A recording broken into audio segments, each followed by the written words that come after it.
In 1989, David Baszucki and his brother Greg founded Knowledge Revolution, a tech company developing physics software. Shortly after the company's creation, they published their debut program, Interactive Physics. Interactive Physics was a surprisingly realistic physics simulator and would very quickly become popular. If you'd like to play the simulation for yourself, you can do so for the cheap price of $230 from websites that definitely aren't trying to steal your information. Interactive Physics would be the Kickstarter for a decade-long run made by Knowledge Revolution, hiring Eric Castle, a name you may know, along the way. After developing a few more programs, Knowledge Revolution was purchased by the MSC Software Corporation for a cool $20 million, or $19.2 million to be exact. After a few years of sitting on all of this money, David alongside Eric began to craft a game we all know and love, Roblox. And that is how Roblox became Roblox. Thanks for watching, you can click off the video now. Go on, I know you want to.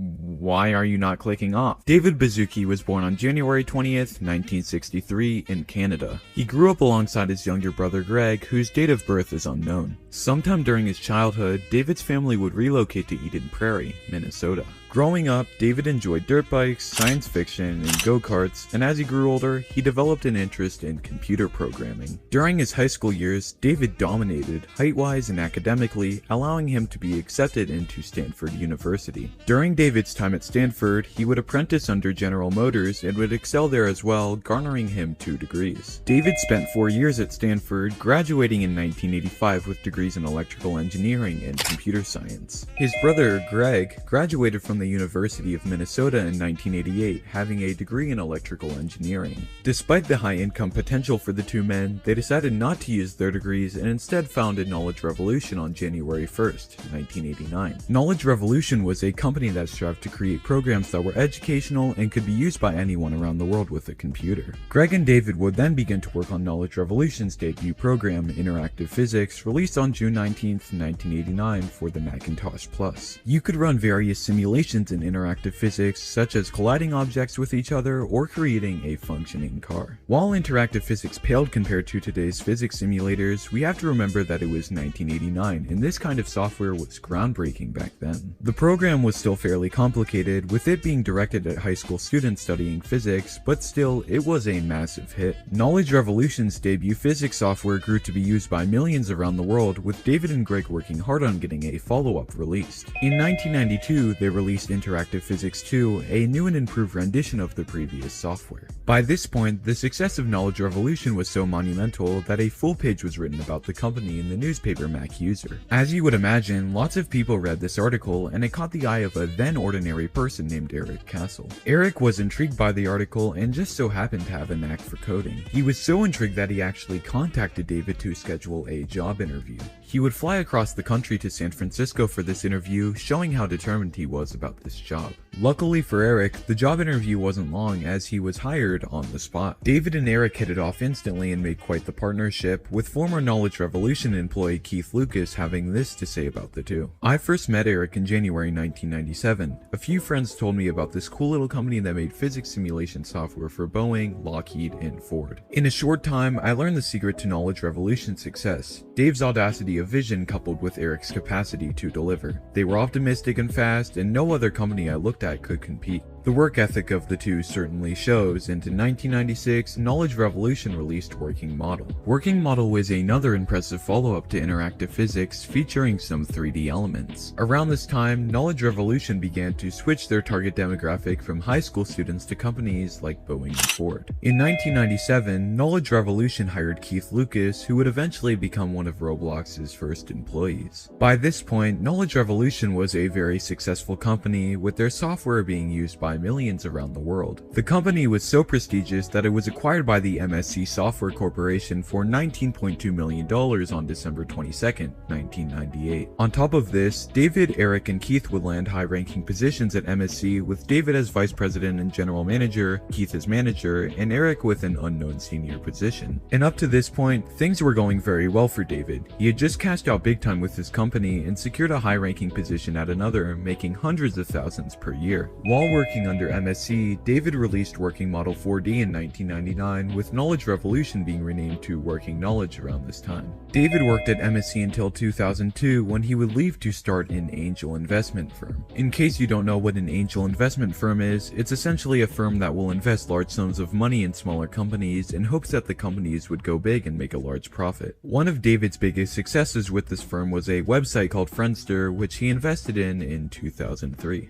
Friendster was a social media site before sites like YouTube and Instagram came along and sold for over $100 million in 2009. David recalled being the 79th user on Friendster and was inspired by the social aspect, and that was what led him to implement the unique socialization into Roblox. But besides Friendster, his investment firm didn't seem to be too successful, causing David to explore a passion of his, radio broadcasting. Starting in college, when I would have insomnia at 2 a.m., I would turn on talk radio and just listen to the people calling in. And so around this time, David hosted a radio talk show. There was just one problem: no one was calling. This was a big problem, but luckily, David had the solution: controversy. David would debate with callers about all sorts of things, such as gambling, among other controversial topics. This venture of David's wouldn't last long, as he would abandon the talk show in July of 2003. This was when David first had the idea to build the platform that we know today as Roblox, with the concept starting as a 3D physics engine similar to Working Model. The only difference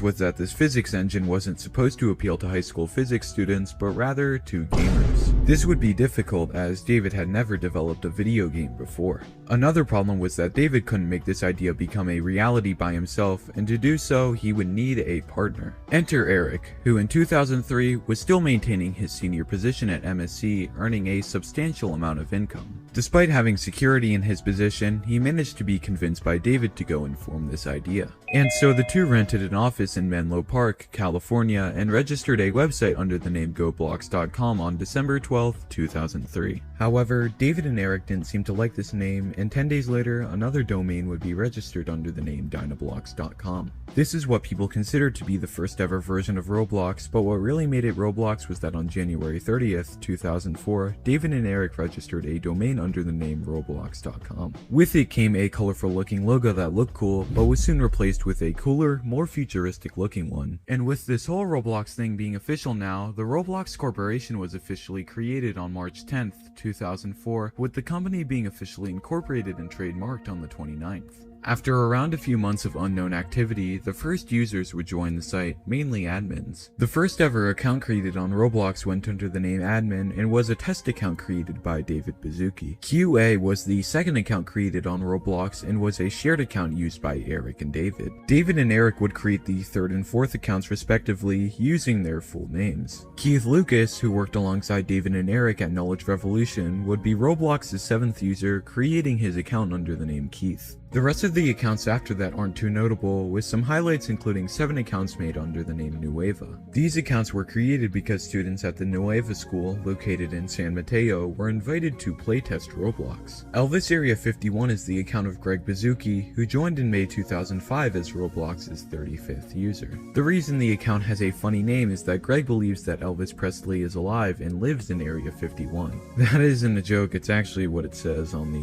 Roblox wiki page. But anyway, it appears that Roblox's first 50 users are mostly admins or friends of David Baszucki. This could have been because David admitted that he had no proper knowledge of SEO at the time, hence the lack of active users. Still, David and Eric were pretty satisfied with the player base they had culminated, and during the afternoon, most of their free time was spent playing with their loyal player base. And despite them having fun with the small community that resided on Roblox, they needed to grow, as there's no doubt that Roblox was making a loss as a website. But David and Eric didn't care, at least for now, and we're just happy to build a community and improve the site. And finally, after 2 more logo changes, on September 1st, 2006, Roblox was officially released, at least formally, to a small audience. Now, this indie game would grow, slowly but surely. The 10,000th Roblox user would join in December 2006, and Roblox would officially monetize on May 14th, 2007, adding Robux to the game. Later that year, the 100,000th Roblox user joined the site, and Roblox just kept growing from there. Sadly, on February 11th, 2013, Roblox co-founder Eric Castle passed away after losing the battle to brain cancer.